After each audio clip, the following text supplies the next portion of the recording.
সুপ্রিয় দর্শক, সবাইকে আমন্ত্রণ জানাচ্ছি আমার এমপি অনুষ্ঠানে। আপনারা জানেন যে এই অনুষ্ঠানে আমরা রাজনীতি নিয়ে কথা বলে থাকি। এই অনুষ্ঠানে আমাদের একজন করে প্রতিনিধি অতিথি থাকেন, যাদের সাথে আমরা পুরো অনুষ্ঠান জুড়েই বর্তমান রাজনীতি, ভবিষ্যতের রাজনীতি, অতীতের রাজনীতি নিয়ে কথা বলে থাকি। তা আজকে আমার এই অনুষ্ঠানে উপস্থিত আছেন আম, সুলতান নূর ইসলাম মুন্নু মোল্লা। উনি সাবেক সভাপতি, গোয়ালন্দ উপজেলা বিএনপি এবং সদস্য, রাজবাড়ী জেলা আহ্বায়ক কমিটি বিএনপি। তো এই অনুষ্ঠানে পুরোটা সময় ধরে আপনাদের সাথে আমি থাকবো, মুনাওয়ার মইনুল। চলুন তাহলে অতিথির কাছে ফিরে যাই। কেমন আছেন আপনি? ভালো আছি ইনশাল্লাহ। চ্যানেল এসে আপনাকে স্বাগত জানাচ্ছি। আপনাকেও ধন্যবাদ আজকে এই চ্যানেল এসে কথা বলার সুযোগ করে দেওয়ার জন্য। আপনার কলা কৌশলী সহ আপনাকে অনেক অনেক ধন্যবাদ। ধন্যবাদ আপনাকেও। আমরা এই অনুষ্ঠানে আজকে আলোচনা করব আমাদের বর্তমান যে রাজনৈতিক পরিস্থিতি, বিশেষ করে গণ আন্দোলন পরবর্তী সময়ে রাজনৈতিক যে বাস্তবতা তৈরি হয়েছে বাংলাদেশে, সেই আলোকে একটা নির্বাচনও আসন্ন। এই বিষয়গুলো নিয়ে আজকে আমরা কথা বলবো। যেহেতু আপনি গোয়ালন্দে ওই এলাকার জুড়েই রাজনীতি করেন, আপনার এলাকায় গোয়ালন্দ ঘাট নামে একটা ব্রিটিশ আমল থেকে একটা অর্থনৈতিক বাণিজ্যের একটা বাণিজ্য বন্দর ছিল, যেখানে কলকাতা থেকে সরাসরি ট্রেন যাতায়াত ছিল, আবার স্টিমারের যাতায়াত ছিল নারায়ণগঞ্জ থেকে গোয়ালন্দ হয়ে কলকাতা পর্যন্ত। এই রকম একটা জায়গায় আপনি অবস্থান করছেন, আপনি সক্রিয় রাজনীতির সাথে যুক্ত। বর্তমান বাস্তবতায় আপনার এই এলাকায় রাজনীতির মাঠে আপনার কাছে কি মনে হয় এই নির্বাচন আমাদের জন্য একটা ইতিবাচক গণতান্ত্রিক পদ্ধতি তৈরি করে দিবে? কি মনে করেন? অবশ্যই অবশ্যই। আমরা 17 বছর, 2 বছর 111, 15 বছর আওয়ামী লীগের এই দুঃশাসন এবং ভোট চুরির রাজনীতিতে কোনো ভোট কেউ স্বাধীনভাবে প্রয়োগ করতে পারেনি। আজকে যে আপনি আমার সাথে কথা বলছেন, আপনিও স্বাধীনভাবে আপনার মত প্রকাশ করতে পারেননি। আপনার হাত পা সবগুলোই বাঁধা ছিল এই শেখ হাসিনা, স্বৈরাচারী শেখ হাসিনার কারণে। আজকে জুলাই আগস্টের বিপ্লবের মধ্য দিয়ে ছাত্র জনতার যে আন্দোলনের মধ্য দিয়ে শেখ হাসিনা এই দেশটিকে বিতাড়িত হয়েছে, তার আলোকেই একটি অন্তর্বর্তী সরকার প্রতিষ্ঠিত হয়েছে। এই যে পরিবর্তিত রাজনৈতিক পরিস্থিতির মধ্যে বিএনপি তার রাজনীতিকে অনেক সময় বলা হয়ে থাকে, বিএনপি যে অবস্থানে আছে, যে আপনি পত্রপত্রিকায় বা বিভিন্ন সংবাদ মাধ্যমে দেখে থাকবেন যে নানা জায়গায় আপনাদের যে দখলদারিত্বের কথা শোনা যাচ্ছে, আপনারা যে বিভিন্ন জায়গায় ধরেন জমি দখল, এটা দখল, বাজার দখলের কথা শোনা যাচ্ছে বিভিন্ন গণমাধ্যমে। এই বিষয়ে ইতিবাচকভাবে কিভাবে আপনার রাজনৈতিক এগুলো আমি পরিবর্তন বলবো ঘটবে? যে একটা, সেটা তো আগেও ছিল। হ্যাঁ, এটা আমি বলবো যে একটা ভুল বার্তা। আপনার 15 বছরে কিন্তু আওয়ামী লীগ যেগুলো করেছে, একটা ইয়াও কিন্তু আপনারা প্রকাশ করতে পারেন এবং তাদের বিরুদ্ধে লিখতে পারেননি। আজকে এই ছাত্র জনতার আন্দোলনের মধ্য দিয়ে একটি পরিবর্তন আসার কারণে কিন্তু আপনারা স্বাধীনভাবে আপনারা কথা বলছেন, আপনারা লিখনি আপনি লিখছেন। তার মানে কি এখানে স্বাধীনভাবে লিখছি মানে আমরা এই ঘটনাগুলো না, আমি সত্যি? বলি এটা এটা সত্য নয়। এটা এটা এখনও রয়ের এজেন্ট বাংলাদেশে অবস্থান করছে এবং বিএনপি যাতে একটি সুস্থ নির্বাচনের মধ্যে, বিএনপি কিন্তু এক গণতান্ত্রিক দল, সে কিন্তু বিপ্লব করে ক্ষমতায় যেতে চায় না।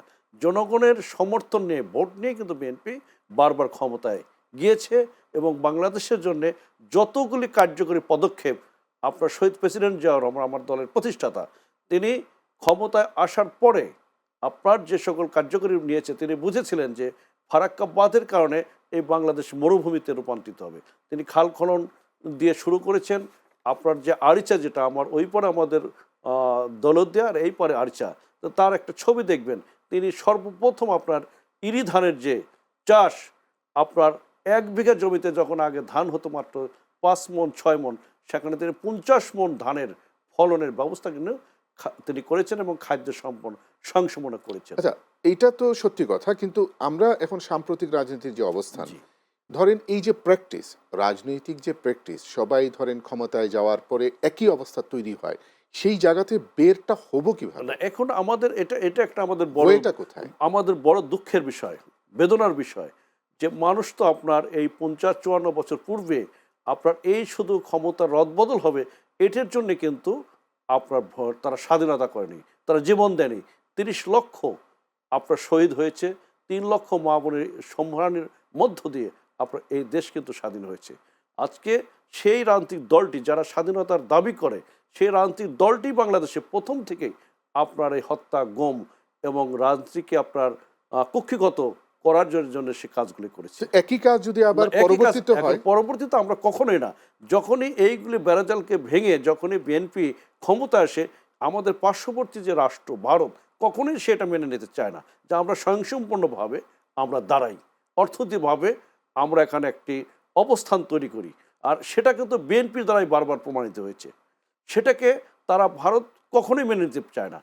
তার প্রতিনিধিত্ব শেখ মুজিব এবং হাসিনাকেই সে মনে করে, এবং তারা ধরে 150 কোটির একটি তো দেশ। আপনাদের প্ল্যান কি যে আমাদের- পার্শ্ববর্তী এখন দেশের আমাদের সাথে আপনাদের আমাদের প্ল্যানটা আমাদের কি? সর্বপ্রথম আমি যেটা মনে করি, আমাদের বাঙালি, আমরা যে বাংলাদেশি, এই জাতীয়তা বোধের উপরে আমাদের সবাইকে ঐক্যবদ্ধ হতে হবে। আমরা 18 কোটি মানুষ, আমাদের 36 কোটি হাত, আমাদের 36 কোটি চোখ, আমাদের সজাগ দৃষ্টি রাখতে হবে এবং আমাদের কর্মক্ষেত্র বাড়াতে হবে। আমাদের আপনি যে প্রসঙ্গটা টানলেন যে মানে ভারত আধিপত্যবাদের বিস্তার করেছে, জি জি কোনো কোনো দলকে বেছে নিয়েছে, জি কিন্তু সেক্ষেত্রে এটা তো- বিএনপির পার্টিকুলারলি প্রমাণিত। প্রতিবেশীর সাথে যে এটা হ্যাঁ, পারস্পরিক অবশ্যই সম্পর্ক রাখার আমরা যে পারস্পরিক সেই সম্পর্ক, প্ল্যানটা কি আমরা আপনাদের? পারস্পরিক সম্পর্ক রাখার জন্য আমরা কিন্তু আমাদের চেষ্টার কোনো ত্রুটি নেই। আমাদের চেষ্টার কোনো আপনাদের কি specific কোনো plan আছে? বলি দেখেন, আমাদের শহীদ প্রেসিডেন্ট জিয়া রহমান তিনি বুঝেছিলেন যে এই ভারতের সাথে আমাদের যদি টিকে থাকতে হয়, সর্বপ্রথম আমাদের তার সাথে বন্ধুত্বের আপনার অস্তিত্ব বিলীন করে দিয়ে না, মাথা নত করে না, মর্যাদার সাথে তার সাথে, সে বড় রাষ্ট্র, বড় দেশ, তার সাথে সম্মানজনক একটা অবস্থানে আমাদের দেশ পরিচালনা করতে হবে। এখন যে তিনি ক্রাইসিসটা তিনি চলতেছে তিনি এটা কিভাবে? সার্কের তিনি কিন্তু প্রস্তাব দিয়েছেন এটা ভালো উদ্যোগ ছিল। এবং সার্কের তিনি ওই ইয়া করেছিলেন যে ছোট ছোট রাষ্ট্রগুলি, দেশগুলি আপনার ভারতের কাছে, আধিপত্যের কাছে তার বিরাজ, আপনার নেপাল, ভুটান, আপনার মালদ্বীপ, মালদ্বীপ, শ্রীলঙ্কা। শ্রীলঙ্কা, বাংলাদেশ, তিনি চেয়েছিলেন এই ছোট দেশগুলো নিয়ে যদি আমরা একটা আঞ্চলিক জোট করতে পারি, সেটা তাহলে তো কিন্তু- আসলে টিকেনি শেষ এবং সে পর্যন্ত। এটাও ভারতের ষড়যন্ত্রে আপনার টেকেনি, এটা ভারতের ষড়যন্ত্রে তাকে টেকেনি, এবং এইসব উদ্যোগ নেওয়ার কারণে কিন্তু আমাদের শহীদ প্রেসিডেন্ট জিয়া রহমানকে জীবন দিতে হয়েছে। এই যে প্রতিবেশী রাষ্ট্রের জি ভূমিকা, তার সাথে পারস্পরিক সম্পর্ক, এবং এই হ্যাঁ, সম্পর্কটা আমরা কিন্তু অবশ্যই পালন করি। আমাদের যদি সেই গণতন্ত্র, ক্ষেত্রে- আমাদের বাংলাদেশে যে গণতন্ত্র দৃঢ় হয়, টিকসই গণতন্ত্র, কিন্তু বর্তমান যে টিকসই পরিস্থিতি, গণতন্ত্র যদি আমরা এখানে সৃষ্টি করতে পারি, অবশ্যই ভারতের সাথে, অবশ্যই ভারতের সাথে সে আধিপত্য বিস্তার সে করতে পারবে না। দ্বিপাক্ষিক আলোচনার মধ্যেই সব কিছু ঠিক করতে হবে। বাংলাদেশে 54 বছর স্বাধীনতার পরে যে কাজগুলি বিএনপি আপনার এই ভারতের আধিপত্যের কারণে করে উঠতে পারে, এটা ভালো বলেছেন যে আপনি করতে পারবে। দ্বিপাক্ষিক আলোচনার আলোচনার ভিত্তিতে মাধ্যমে এটা করা আপনারা যায়। সেগুলো করতে- কিন্তু বর্তমান পরিস্থিতি যে ভারত বিরোধী একটা ভয়াবহতম একটা মানে আন্দোলন চলছে, এটা শুধু আমার বাংলাদেশে না, শুধু বাংলাদেশে ভারতের বিরুদ্ধে কিন্তু আন্দোলন না, আপনি দেখেন শ্রীলঙ্কা ভারত বিরোধী, ভুটান ভারতের বিপক্ষে, আপনার নেপাল ভারতের বিপক্ষে। শুধু কি আমরা 18 কোটি বাঙালি, আমরা তার কিন্তু আমাদের বাংলাদেশি যে কি- আমরা কি সীমান্তের 18 কোটি বাংলাদেশি কি ভারতের বিপক্ষে? না, আপনি- আমাদের আমরা- সীমান্তের যে অবস্থান জি। আর কি, সেই অবস্থানে তো আমরা একটা সবসময় একটা নাজুক অবস্থায় আছি। জি। চারিদিকে আমাদের ভারত, শুধু জি। একদিকে শুধু আমরা বঙ্গোপসাগর, বঙ্গোপসাগর, আর একদিকে পেয়েছি হচ্ছে মায়ানমার। মায়ানমার, জি। এখন সেক্ষেত্রে আমাদের এই পারস্পরিক সম্পর্কটা তৈরি সুন্দর করে রাখার জন্য এটা একটা রাখার জন্য কূটনৈতিক একটা কূটনৈতিক উদ্যোগ আমাদের থাকতে হবে জি এবং আমাদেরকে অর্থনৈতিকভাবে স্বাবলম্বী আমাদের হতে হবে। তার সাথে যে আমাদের বাণিজ্য, এই ঘাটতি তাকে কমায় আনতে হবে, পরনির্ভরশীলতা আমাদের কমায় আনতে হবে। আমরা এই বিষয় নিয়ে কথা বলবো। কথা বলছিলাম আমাদের আজকের অতিথি সুলতান নূর ইসলাম মুন্নু মোল্লা। তো আপনার যে এলাকা, এই এলাকায় ধরেন নির্বাচনী অবস্থা, ধরেন নির্বাচনের এখনো প্রায় 59 দিন বা 58 দিন বাকি আছে। এই 58 দিনের পর্যন্ত এখনকার অবস্থানে বিএনপি কি পর্যায়ে আছে ওখানে? বিএনপি আপনার ইনশাল্লাহ, আমার রাজবাড়ী 1 সদর এবং গলদ উপজেলা, এই দুটি উপজেলা নিয়ে রাজবাড়ী 1 আসন। সেই আসনের নেতা আমাদের আলী নাজ মাহমুদ খোয়ম। আপনি খোয়াম জানেন ভাই। তিনি অত্যন্ত একজন দক্ষ শুধু রাজনীতিবিদ নয়, তিনি একজন শিক্ষা অনুরাগী।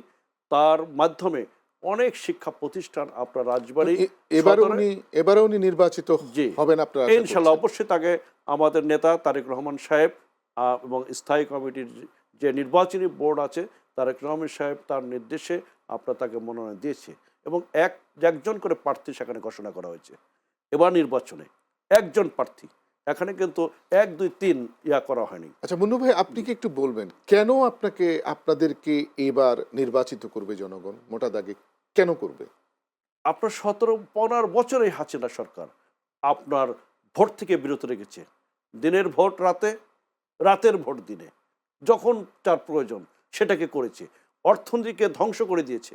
আপনার কোথাও আছে যে একজন নেতার 100টা বাড়ির প্রয়োজন? বলেন, 100টা বাড়ির প্রয়োজন? একই কথা তো, একই কাজ তো আপনার পরবর্তীতে আবার নির্বাচিত যারা হয়ে আসবেন তাদের বেলাও সত্যি আপনি হতে দেখেন পারে। দেখেন তাহলে আমরা তো সত্যি নির্বাচনে হতে পারে। আমার নেতা যদি নির্বাচন দেবে সে তো হলফনামা দিয়েই হবে। আপনার পরবর্তীতে যদি সেই কাজ করে, আপনার তো দুর্নীতি কমিশন আছে, আপনি তার সম্পদের হিসাব নেবেন। একজন বিএনপি নেতাকেও এই সম্পদের হিসাব আপনার গভর্নমেন্ট দেখাতে পারবে না। দুর্নীতি কমিশন, এই যে দুর্নীতি কমিশন, এরা কি কখনো স্বাধীন হতে পারবে? না, এটার জন্যই তো আন্দোলন। আমাদের মোটা দাগে যেটা, আপনাকে সংস্কার তো অত সংস্কারের প্রয়োজন নেই, সংস্কার তো চলমান প্রক্রিয়া। এই যে আপনার স্টুডিওতে বসেছি, আপনার আগামী বছর এটা ডিসেম্বর শেষ হলে জানুয়ারিতে এই চেয়ারটা আপনি কীরকম রাখবেন, এই কার্পেটটা আপনি আর একটু বাড়াবেন না কমাবেন, আপনি এই ডেকোরেশনটা আপনি কী করবেন, এটা সংস্কার। আপনার একটা মোটা দাগে কিন্তু আপনাকে এটা ভেঙে সব কিছু করতে হবে না। আপনি কয়েকটা বিষয় সংস্কার করে দেন আপনি, সেটা দুর্নীতি কমিশন, নির্বাচন কমিশন, আইন বিভাগ, এই কয়েকটি বিষয় যদি আপনি সংস্কার করেন মোটা দাগে, তা আপনারা কি মনে করছেন যে এই সংস্কারগুলো করতে পারবেন আপনারা ক্ষমতায় গেলে? অবশ্যই অবশ্যই এই সরকার সেগুলো করবে ইনশাল্লাহ। আমরা বিগত দিনে যে আমাদের কিন্তু অন্য দলগুলো তো তাই বলে, ওরাও তো তাই করে। যেমন জামাত বলছে তাদেরকে একবার সুযোগ দিলে ওরা। জামাতের কথা আর বলেন না, জামাতের কথা বলবেন না। কেন বলবো না? জামাতের যে যে চরিত্র, এটা তো ইতিমধ্যে বাংলাদেশে প্রমাণিত হয়ে গেছে। বাংলাদেশে প্রমাণিত। আপনি তো সিলেটের লোক, ধনী অঞ্চলের লোক, আমরা একটু পশ্চাৎপদ। আপনি দেখবেন যে বট গাছ, বড় আম গাছ, দেখবেন যে ওর উপরে আলোকলতা গাছ দেখেছেন আপনার অঞ্চলে? জি জি, আলোকলতা। আলোকলতার গাছ আপনার যেভাবে ছায়া ওর উপরে ওঠার পর দেখবেন যে কত সুন্দর দেখা যায়, কিন্তু যার উপরে ওঠে তার জীবনটা যায় মরে যায়, ওর আর থাকে না, ভারের কারণে ওর জীবনটা চলে। চৈত্র মাস আসলে ওই আলোকলতা কিন্তু শুকায় যায়, খড়ি হয়ে যায়, তখন পাখি নিয়ে আপনার বাসা বাঁধে। আপনারা কি এটাকে আলোকলতা বলছেন? আলোকলতা আমি কেন বলবো না? দেখেন আপনারা অনেকদিন তাদের সাথে কাজ করলেন, জোট করলেন। না, জোট করলে আওয়ামী লীগের সাথে যদি জামাত চলে যায়, ওটা হলো আপনার ওই মেশিনের মধ্যে ঢুকলে আপনার মুক্তিযোদ্ধা হয়ে যায়। এই দায় তো আপনাদেরও নিতে হবে।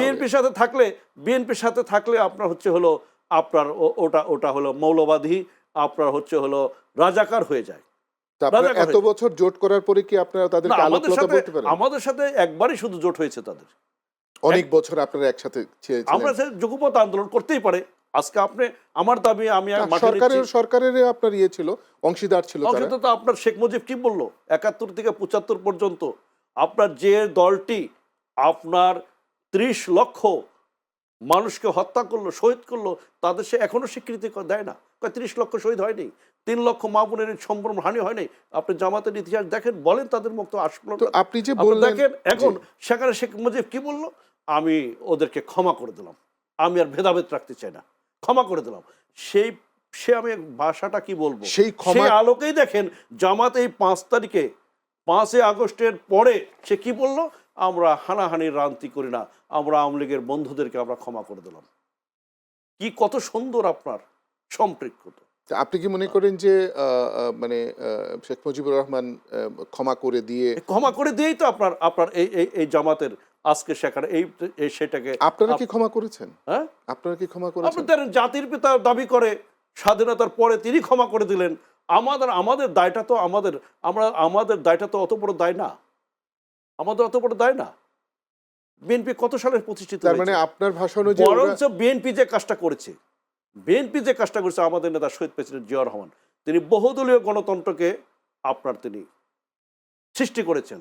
সকল দলের অংশগ্রহণে নির্বাচন, যদি সেদিন সেই কাজটি না করতো, শেখ হাসিনা বাংলাদেশে এসে আপনার রাজনীতি করার সুযোগ পেত, এবং সে প্রধানমন্ত্রী হতে পারতো 15 বছর দেশ এটা চালাতে যেরকম পারতো। সত্যি ওনাকে সুযোগ করে দিয়েছেন শেখ হাসিনা বাংলাদেশে এসেছেন রাজনীতি করার, এটাও তো সত্যি আপনারাই জামাতকে রাজনীতিতে না সুযোগ দিয়েছেন না না আমরা এবং জামাতকে আমরা আপনাদের আমরা সময় কৌশলগত আমরা যদি এখন জামাতকে ছেড়ে দেয় আওয়ামী লীগ, এখন তো অলিখিতভাবে আওয়ামী লীগের সাথে জামাতের একটা সম্পৃক্ত হয়েছে রয়ের মাধ্যমে, আপনি খোঁজ না, আমার চেয়ে অনেক ভালো জানেন। তার মানে কি আপনি বলছেন জামাতের সাথে আওয়ামী লীগের একটা জি, জি, যোগসাজশ জি, তৈরি হয়েছে? আমরা আমরা আমরা লোকাল রাজনীতি করি, জামাতের আওয়ামী লীগের যারা কর্মী তারা জামাতের মধ্যে যাচ্ছে, যোগদান করছে, তারা ভোটের মাঠে নামছে, এর জন্য কি বিপ্লব তার মানে হলো? আপনার সাথে বিরোধিতা হবে হচ্ছে বিএনপির সাথে, আওয়ামী লীগ এবং জামাতের যে জোট আছে এরা আপনাদের বিরুদ্ধে যাবে, মানে জামাতের হ্যাঁ, আমি ভোটগুলো। সঠিক জায়গায় তাহলে থাকবেই তারা, তারা ক্ষমতার যাওয়ার জন্য তো একটা উদ্বিগ্ন, তারা ক্ষমতার যাওয়ার জন্য একটা তার মানে উদ্বিগ্ন। জামাতের বেশ কিছু ভোট যাবে, আওয়ামী লীগের ভোটগুলো জামাতের উপরে থাকবে, তাই না? তারা জামাতের ভোট। এটাই তারাকে প্রধান, বিএনপিকে তো তারা প্রধান শত্রু মনে করে, আওয়ামী লীগ তো বিএনপিকে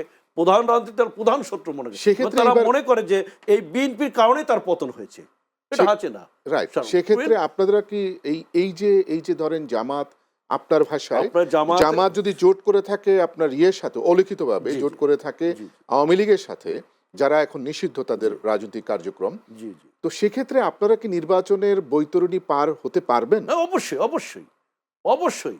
বলা হয় জামাত থাকতো জামাতের আওয়ামী লীগের জামাতের ওই আওয়ামী লীগের সমর্থন নিয়ে আপনার নির্বাচন দেখবেন তো, 12ই ফেব্রুয়ারিতে নির্বাচন যদি আমরা আশা করছি এবং হবে, এই সরকার আপনার সফলভাবে নির্বাচন, এবং বিএনপি এই অন্তর্বর্তী সরকারকে পরিপূর্ণভাবে আমরা সমর্থন করি একটি নির্বাচনের জন্য। এই যে 2026-এর 12ই ফেব্রুয়ারি নির্বাচন হতে যাচ্ছে, সেই নির্বাচনে আপনার কি মনে হয় যে বাংলাদেশ জাতীয়তাবাদী দল যেটা আপনি করেন, ওই দলের যে নমিনেশনগুলো দেওয়া হয়েছে সেটা সেই নমিনেশন অনুযায়ী প্রত্যেকটা জায়গা থেকে আপনারা সরকারের মানে সরকার গঠন করার জন্য পর্যাপ্ত পরিমাণ এবং আপনার পরিসংখ্যান অনুযায়ী আপনারা সরকার গঠন করতে পারবেন? অবশ্যই পারবো।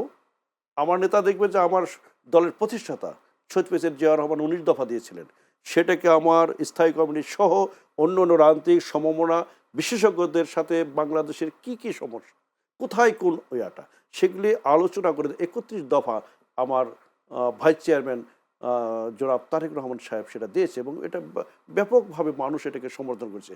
ফ্যামিলি কার্ড, আপনার কৃষি কার্ড, আপনার এর ভিতরে সব উল্লেখ আছে, কিন্তু একজন মহিলার নিরাপত্তার জন্যে যেটা প্রয়োজন একটা মহিলার যে সেটা হলো অর্থনৈতিক নিরাপত্তা, সর্বপ্রথম তার প্রয়োজন। তো আপনার যদি সেখানে একটা তার ফ্যামিলি কার্ড যদি তার নামে থাকে, সে যদি একটা অর্থনৈতিক সাপোর্ট পায়, হ্যাঁ, আপনারা নির্বাচনের ডামাডোলের মধ্যে আছেন, নির্বাচনের একটা হাওয়া বইছে আমরা একদম অনুষ্ঠানের শেষ পর্যায়ে চলে আসছি।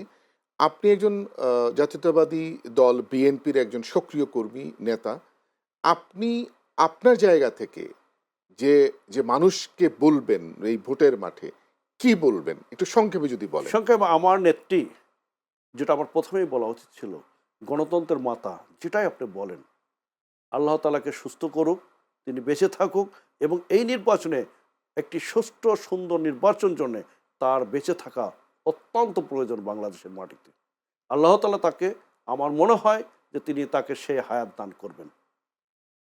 বেগম খালেদা জিয়া আপনার শুধু বিএনপির সম্পদ নয়, গোটা বাংলাদেশের 18 কোটি মানুষের আপনার নেত্রী। এই যে তার অসুস্থতা দেখবেন যে পাড়ায় মহল্লায় আমাদের বলতে হয় না, তার জন্য মসজিদে, মাদ্রাসায়, হিন্দু যারা সংখ্যালঘু তাদের মন্দিরে তার জন্য আপনার প্রার্থনা আমরা ওনার জন্য দোয়া করি প্রার্থনা যাতে করেছে। সুস্থ হয়ে উনি দ্রুত হ্যাঁ, ফিরে আসেন আপনি দেখেন বাংলাদেশে। একটি মা কত কত তার একটি সন্তান হারানো হয়েছে, তার বড় সন্তান আপনার লন্ডনে 17 বছর অবস্থান করেছে, কত বছরে তিনি বিধবা হয়েছেন, তার স্বামীকে হত্যা করা হয়েছে। সে তো অনেক আপনার বাংলাদেশে তো সে হচ্ছে সবচেয়ে আচ্ছা, ভিআইপি ব্যক্তি। জি, যদি অবশ্যই সে মানে রাজনীতি না আসতো, তাহলে তো সে প্রথম শ্রেণীর নাগরিক ছিল। শহীদ প্রেসিডেন্টের স্ত্রী, আপনার স্বাধীনতার ঘোষক, শহীদ প্রেসিডেন্টের স্ত্রী, তিনি নিজে 3 বারের প্রধানমন্ত্রী, আপনার সেনাবাহিনীর প্রধান। বলেন, এতগুলি উপাধি অন্য কোনো নেত্রীর বাংলাদেশে এই না, উপমহাদেশে আপনি আছে কিনা যথার্থ বলেন? বলেছেন। আমি একদম অনুষ্ঠানের শেষ পর্যায়ে চলে আসছি। আমি জাস্ট একদম শেষ পর্যায়ে একটা প্রশ্ন করি, সেটা হচ্ছে যে এই যে আপনাদের ভারপ্রাপ্ত চেয়ারম্যান মহোদয় চলে আসে বাংলাদেশে, আপনি কি মনে করেন এইটা একটা ব্যাপক গণজোয়ার তৈরি হবে হ্যাঁ, বাংলাদেশে? অবশ্যই কোনো জোয়ার হবে। এতে কি বিএনপির অবশ্যই। ভোট বাড়বে? শুধু বিএনপির শুধু ভোট না, এই যে নির্বাচনটা করার জন্য যে ষড়যন্ত্র হচ্ছে, যাতে বাধাগ্রস্ত হচ্ছে, তিনি সেই মুহূর্তে কারা যদি- করছে ষড়যন্ত্র এটা এটা? তো আপনার ভারতের, প্রধানত ভারতের, এবং তার এজেন্ট কিছু বাংলাদেশের মধ্যে অবস্থান করছে। চায় না যে বিএনপি এই নির্বাচনটা এই সরকার করে যাক, এটা চায় না। এবং এই মুহূর্তে তারেক জিয়ার নেতৃত্ব আপনার এই নির্বাচনের জন্য অতি জরুরি, অতি সম্ভাবনা, সেটা প্রয়োজন সেখানে, এবং সে সঠিক সময় বাংলাদেশে আসছেন। আপনাকে অসংখ্য ধন্যবাদ এই অনুষ্ঠানে যোগ দেওয়ার জন্য। আমরা আলোচনা করলাম আপনাকেও অনেক অনেক ধন্যবাদ, আপনার চ্যানেল এস পরিবারবর্গ সহ আমাকে সময় দেওয়ার জন্যে। আমার কথা, আমার দলের কথা, আমার নেতা, স্থানীয় নেতা আলীনাথ মাহমুদ সাহেবের, খোয়েম সাহেবের কথা, আমার নেতা তারেক রহমান সাহেব 25শে ডিসেম্বর বাংলাদেশে প্রত্যাবর্তন করবেন, এই তার আশার মধ্য দিয়ে গণতন্ত্র প্রতিষ্ঠিত হবে, নির্বাচন সঠিক সময়ে যথাসময়ে। আমরাও আশাবাদ ব্যক্ত করতে চাই যে বিএনপির ভারপ্রাপ্ত চেয়ারম্যান মহোদয় আগামী 25শে ডিসেম্বর দেশে পদার্পণ করবেন। এর মধ্য দিয়ে ওনারা যেটা আশা করছেন, বাংলাদেশ জাতীয়তাবাদী দল বিএনপি, যে একটা গণজোয়ার তৈরি হবে, ভোটের মাঠে ওনারা যথেষ্ট পরিমাণে একটা সাড়া পাবেন এবং বাংলাদেশের নতুন করে বিনির্মাণ করার জন্য বাংলাদেশকে এটা ইতিবাচক হিসাবে কাজে দেবে। সুপ্রিয় দর্শক, আজকে এই পর্যন্তই। আবারও দেখা হবে অনুষ্ঠানে, আমার এমপি অনুষ্ঠানে। সেই পর্যন্ত আপনারা ভালো থাকুন। খুদা হাফিজ।